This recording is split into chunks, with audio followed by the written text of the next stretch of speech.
ইয়াৰ মাজতে বিশ্ব বেংকৰ আয়ৰ শ্ৰেণী মানে মানুহৰ ইনকামৰ শ্ৰেণী অনুসৰিও মৃত্যুৰ কাৰণসমূহ থ্ৰতে চাই লওঁ আহক।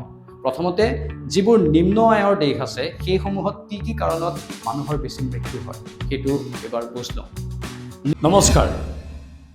আজিৰ পৰা 5 বছৰ পূৰ্বে মাত্ৰ এটা বছৰতে সমগ্ৰ বিশ্বজুৰি প্ৰায় 6,80,00,000 লোকৰ মৃত্যু হৈছিল। ইয়াৰে 58% অৰ্থাৎ 3,90,00,000 মৃত্যুৱে কেৱল 10টা মুখ্য কাৰণৰ বাবে হৈছিল। আজিৰ এই ভিডিঅ'টোত আমি বিশ্ব স্বাস্থ্য সংস্থা মানে WHOৰ তথ্যৰ আধাৰত আলোচনা কৰিম বিশ্বৰ আটাইতকৈ মাৰাত্মক ৰোগসমূহৰ বিষয়ে আৰু কেনেকৈ বিভিন্ন দেশৰ আয়ৰ ওপৰত ভিত্তি কৰি মৃত্যুৰ কাৰণবোৰ সলনি হয় তাৰো আভাস লম। বিশ্বজুৰি মৃত্যুৰ মুখ্য কাৰণসমূহক ঘাইকৈ দুটা ভাগত ভগাব পাৰি। হৃদযন্ত্ৰ সম্পৰ্কীয় ৰোগ যেনে ইস্কেমিক হৃদৰোগ আৰু ষ্ট্ৰোক, দ্বিতীয়তে শ্বাস প্ৰশ্বাসজনিত ৰোগ যেনে COVID-19, COPD আৰু নিম্ন শ্বাস প্ৰশ্বাসৰ সংক্ৰমণ। যদি আমি গোটেই কাৰণসমূহ ভাগ কৰোঁ তেন্তে ইয়াক তিনিটা মুখ্য শ্ৰেণীত পাব পাৰি। 1 নম্বৰ সংক্ৰামক ৰোগৰ ফলত হোৱা মৃত্যু, 2 নম্বৰ অসংক্ৰামক বা দীৰ্ঘম্যাদী ৰোগৰ ফলত হোৱা মৃত্যু আৰু 3 নম্বৰ বিভিন্ন দুৰ্ঘটনা বা আঘাতৰ ফলত হোৱা মৃত্যু। 2021 চনৰ পৰিসংখ্যা অনুসৰি বিশ্বৰ 10টা মুখ্য কাৰণৰ 7টাই আছিল অসংক্ৰামক ৰোগ যিয়ে মুঠ মৃত্যুৰ 38% সামৰি লৈছিল। বিশ্বৰ সকলোতকৈ ডাঙৰ প্ৰাণনাশকাৰী ৰোগবিধ হৈছে ইস্কেমিক হৃদৰোগ। 2021 চনত বিশ্বৰ মুঠ মৃত্যুৰ 13% অৰ্থাৎ 91 লাখ লোকৰ মৃত্যু কেৱল এইবিধ ৰোগতে হৈছিল।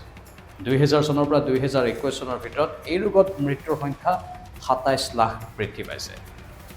ইস্কেমিক হৃদৰোগ মানে ইস্কেমিক হাৰ্ট ডিজিজ যাক চমুকৈ IHD বা কৰনাৰী আৰ্টাৰী ডিজিজ বুলি জনা যায়। ই হৈছে হৃদযন্ত্ৰৰ এনে এবিধ স্বাস্থ্যজনিত অৱস্থা য'ত হৃদযন্ত্ৰৰ পেশীসমূহলৈ প্ৰয়োজনীয় পৰিমাণৰ তেজ আৰু অক্সিজেনৰ যোগান হ্ৰাস পায়। ইস্কেমিয়া শব্দৰ অৰ্থ হৈছে কোনো অংগলৈ তেজৰ প্ৰবাহ হ্ৰাস পোৱা বা বাধাপ্ৰাপ্ত হোৱা। এইখিনিতে ইস্কেমিক হৃদৰোগ কেনেকৈ হয় তাৰো আমি আভাস ল'ব লাগিব। হৃদযন্ত্ৰই সমগ্ৰ শৰীৰলৈ তেজ পাম্প কৰাৰ উপৰিও নিজকে সুস্থ ৰাখিবলৈ কৰনাৰী ধমনী নামৰ বিশেষ ৰক্তনলীৰ জৰিয়তে অক্সিজেন আৰু পুষ্টি আহৰণ কৰে। যেতিয়া এই কৰনাৰী ধমনীসমূহৰ ভিতৰৰ ফালে চৰ্বি, কলেষ্টেৰল আৰু অন্যান্য পদাৰ্থ জমা হৈ এক প্ৰকাৰৰ আৱৰণ সৃষ্টি কৰে তেতিয়া ধমনীবোৰ সংকীৰ্ণ আৰু কঠিন হৈ পৰে। ইয়াৰ ফলত হৃদযন্ত্ৰৰ পেশীলৈ তেজৰ প্ৰবাহ হ্ৰাস পায় আৰু ৰোগীজন ইস্কেমিক হৃদৰোগত আক্ৰান্ত হয়। ইস্কেমিক হৃদৰোগৰ মুখ্য লক্ষণসমূহ এইখিনিতে আমি জনাই ল'ব বিচাৰিছোঁ। আপোনালোকে সেইখিনি যদি জানি লয় সুবিধা হ'ব। প্ৰথমটো লক্ষণ হৈছে বুকুৰ বিষ, এনজাইনা বুলি যাক কওঁ। বুকুৰ মাজভাগত গধুৰ অনুভৱ হোৱা, চেপা মৰা বা কামুৰি ধৰাৰ দৰে বিষ হোৱা। দ্বিতীয়তে উশাহ নিশাহ লোৱাত কষ্ট, সামান্য কাম বা খোজ কাঢ়িলেই ভাগৰ লগা আৰু উশাহ চুটি হৈ অহা। বিষ বিয়পি পৰাটো অন্যতম এটা লক্ষণ। বুকুৰ বিষটো বাওঁ হাত, কান্ধ, ডিঙি, থুতৰি আৰু পিঠিলৈ বিয়পি পৰে। আৰু শেষত হাৰ্ট এটেক। ধমনীটো সম্পূৰ্ণৰূপে বন্ধ হৈ গ'লে হৃদযন্ত্ৰৰ পেশী ক্ষতিগ্ৰস্ত হয় যাক হাৰ্ট এটেক বুলি কোৱা হয়। ইস্কেমিক হৃদৰোগ হোৱাৰ প্ৰধান কাৰণবোৰ কি সেয়া অলপ জানি ল'লে আমাৰ সুবিধা হ'ব। উচ্চ ৰক্তচাপৰ ফলত মানে হাই ব্লাড প্ৰেছাৰৰ ফলতো এই ৰোগ হ'ব পাৰে। তেজত উচ্চ পৰিমাণৰ কলেষ্ট্ৰল জমা হ'লে এই ইস্কেমিক হৃদৰোগ হ'ব পাৰে। ধূমপান আৰু গুটখা সেৱনে এই ৰোগৰ সৃষ্টি কৰিব পাৰে। ডায়েবেটিছৰ ফলত হ'ব পাৰে। শাৰীৰিক পৰিশ্ৰমৰ অভাৱ আৰু মেদবহুলতাৰ ফলত এই ৰোগ হ'ব পাৰে আৰু মানসিক চাপ আৰু বংশগত কাৰণো ইয়াত জড়িত হৈ আছে। এই ৰোগ পৰিহাৰ কৰিবলৈ স্বাস্থ্যকৰ আহাৰ গ্ৰহণ, নিয়মীয়া ব্যায়াম, ধূমপান ত্যাগ কৰা আৰু ৰক্তচাপ তথা চেনিৰ পৰিমাণ নিয়ন্ত্ৰণত ৰখাটো অত্যন্ত প্ৰয়োজনীয়। ইয়াৰ পিছতেই দ্বিতীয় স্থানত আছে 2021 চনত নতুনকৈ দেখা দিয়া COVID-19 যিয়ে 2021 চনত 88 লাখ লোকৰ প্ৰাণ লৈছিল। ক'ভিডৰ সেই তীব্ৰ বৃদ্ধিৰ বাবে আগতে দ্বিতীয় আৰু তৃতীয় স্থানত থকা ষ্ট্ৰোক আৰু COPD ক্ৰমান্বয়ে তৃতীয় আৰু চতুৰ্থ স্থানলৈ সেই বছৰলৈ অৱনমিত হৈছে। 2021 চনত ষ্ট্ৰোকত মুঠ মৃত্যুৰ 10% আৰু COPDত 5% লোকৰ মৃত্যু হয়। এইফালে পঞ্চম স্থানত আছে নিম্ন শ্বাস প্ৰশ্বাসৰ সংক্ৰমণ যাক ইংৰাজীত লোৱাৰ ৰেস্পিৰেটৰী ইনফেকশ্যন বুলি কওঁ। যি কোভিডৰ বাহিৰে বিশ্বৰ আটাইতকৈ মাৰাত্মক সংক্ৰামক ৰোগ হিচাপে পৰিগণিত হৈছে। অৱশ্যে 2000 চনৰ তুলনাত 2021 চনত ইয়াৰ ফলত হোৱা মৃত্যুৰ সংখ্যা 3,70,000 হ্ৰাস পাই 25 লাখ হয়গৈ। ষষ্ঠ স্থানত আছে শ্বাসনলী, ব্ৰংকাইটিছ আৰু হাঁওফাঁওৰ কেঞ্চাৰ। 2000 চনৰ 12 লাখৰ পৰা বৃদ্ধি পাই 2021 চনত এই ৰোগত 19 লাখ মানুহৰ মৃত্যু হয়। সপ্তম স্থানত আছে আলজাইমাৰ আৰু অন্যান্য ডিমেনচিয়া বা স্মৃতিভ্ৰংশ ৰোগ। 2021 চনত ই 18 লাখ লোকৰ প্ৰাণ লৈছিল। মন কৰিবলগীয়া যে এই ৰোগত মৃত্যু হোৱা লোকৰ 68% হৈছে মহিলা। অষ্টম স্থানত থকা ডায়েবেটিছৰ ফলত মৃত্যুৰ সংখ্যা 2000 চনৰ পৰা 95% পৰ্যন্ত বৃদ্ধি পাইছে আৰু এতিয়া ডায়েবেটিছ এটা অন্যতম চাইলেণ্ট কিলাৰ। আনহাতে 2000 চনত নৱম স্থানত থকা বৃক্কৰ ৰোগ মানে কিডনী ডিজিজৰ 2021 চনত মৃত্যুৰ সংখ্যা 95% বৃদ্ধি পাই বিশ্বৰ নৱম স্থানলৈ ই উন্নীত হয়। আৰু আপুনি জানি আচৰিত হ'ব যে 2000 চনৰ শীৰ্ষ স্থানত থকা কিছুমান ৰোগ 2021 চনৰ তালিকাৰ পৰা বাহিৰ হৈছে, যেনে HIV আৰু AIDS, য'ত মৃত্যু 61% হ্ৰাস পাই সপ্তম স্থানৰ পৰা 21তম স্থানলৈ গুচি গৈছে। আজিকালি HIVৰ ফলত মানুহৰ মৃত্যু কম হয়, তেনেধৰণৰ ঔষধ ওলাইছে। একেদৰে ডায়েৰিয়াৰ ফলত হোৱা মৃত্যু 45% হ্ৰাস পাই ষষ্ঠ স্থানৰ পৰা ত্ৰয়োদশ স্থানলৈ নামিছে। ইয়াৰ মাজতে বিশ্ব বেংকৰ আয়ৰ শ্ৰেণী মানে মানুহৰ ইনকামৰ শ্ৰেণী অনুসৰিও মৃত্যুৰ কাৰণসমূহ থ্ৰতে চাই লওঁ আহক।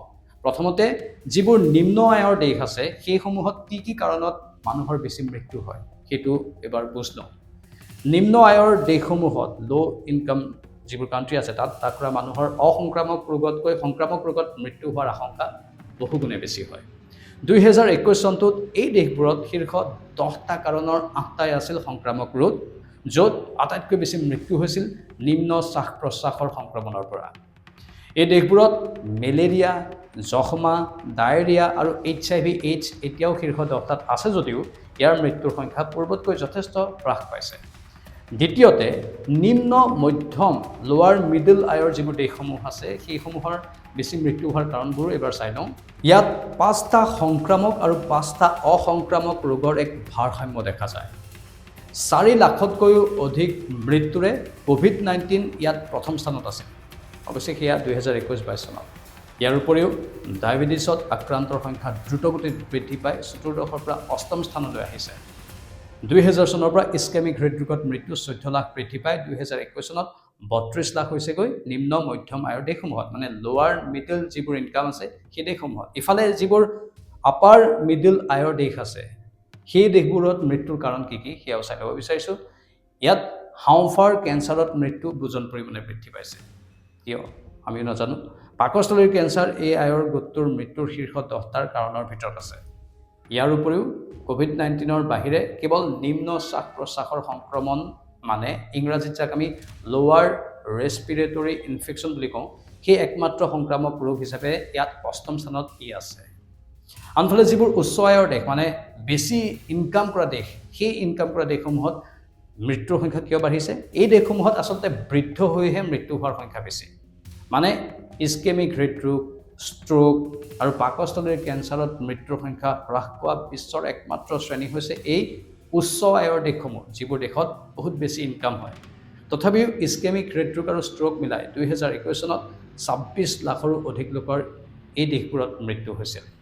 আনফালে আলজাইমাৰ ৰোগত মৃত্যু 2000 চনৰ পৰা প্ৰায় 4 গুণ বৃদ্ধি পাই 4ৰ্থ স্থানত উপনীত হৈছে উচ্চ আয়ৰ বা উন্নত দেশসমূহত। আচলতে ইয়াত মানুহ বৃদ্ধ হৈহে বেছি মৰে। সমান্তৰালভাৱে গোটেই বিশ্বতে দুৰ্ঘটনাত বা বিভিন্ন অঘটনতো বহু লোকৰ মৃত্যু হয়, কিন্তু সেই তথ্যবোৰ বিশ্ব স্বাস্থ্য সংস্থাৰ হাতত স্বাভাৱিকতে নাথাকিব, কাৰণ সেইবোৰ স্বাস্থ্যৰ লগত পোনপটীয়াকৈ জড়িত নহয়, মানুহৰ অসাৱধানতা বা আন কেতবোৰ বিষয়হে তাত জড়িত হৈ পৰে। কিন্তু এইখিনিতে প্ৰশ্ন উঠিব পাৰে, আমি মানুহৰ মৃত্যুৰ কাৰণসমূহ কিয় জনাটো প্ৰয়োজন? স্বাস্থ্য ব্যৱস্থাৰ কাৰ্যকৰীতা জোখা আৰু প্ৰয়োজনীয় স্থানত ধন বা সম্পদ নিয়োজিত কৰিবলৈ মৃত্যুৰ পৰিসংখ্যা অত্যন্ত গুৰুত্বপূৰ্ণ। কেৱল স্বাস্থ্য খণ্ডই নহয়, পৰিবহণ, খাদ্য, কৃষি আৰু পৰিৱেশ খণ্ডতো ই সহায় কৰে। বিশ্ব স্বাস্থ্য সংস্থা WHOই ICD-11 নামৰ ডিজিটেল প্লেটফৰ্মৰ জৰিয়তে মৃত্যুৰ সঠিক তথ্য সংগ্ৰহৰ আন্তৰ্জাতিক মান প্ৰস্তুত কৰে। দৈনন্দিন সঠিক তথ্যই বিশ্বজুৰি স্বাস্থ্যৰ উন্নতি সাধিবলৈ আৰু অকাল মৃত্যু ৰোধ কৰিবলৈ মূল শক্তি হিচাপে কাম কৰি আহিছে। আশা কৰোঁ আজিৰ এই তথ্যভিত্তিক ভিডিঅ'টোৰ পৰা আপুনি বহুত নতুন কথা জানিব পাৰিলে ভিডিঅ'টো ভাল লাগিলে আনকো শ্বেয়াৰ কৰিব আৰু চেনেলটো ছাবস্ক্ৰাইব কৰিব কিন্তু এইখিনিতে কৈ থওঁ যে স্বাস্থ্যই পৰম ধন আৰু WHO সেই কথাটোকে কৈছে যে আমি আমাৰ স্বাস্থ্যক কেনেধৰণে সজীৱ কৰি ৰাখিব লাগে মূল স্বাস্থ্যগত কাৰণকেইটা আমি আপোনালোকক জনালোঁ যে কি কাৰণত মানুহৰ মৃত্যু হয় স্বাস্থ্যৰ অৱনতি কি কাৰণত ঘটিব পাৰে আৰু সেইখিনিৰে বিশদ বিৱৰণটো আগবঢ়াই আজিৰ এই ভিডিঅ'টোৰ পৰা বিদায় লৈছোঁ এই ক্ষেত্ৰত আপোনালোকৰ যি কমেণ্ট আছে কমেণ্ট বক্সত উল্লেখ কৰিব পাৰে নমস্কাৰ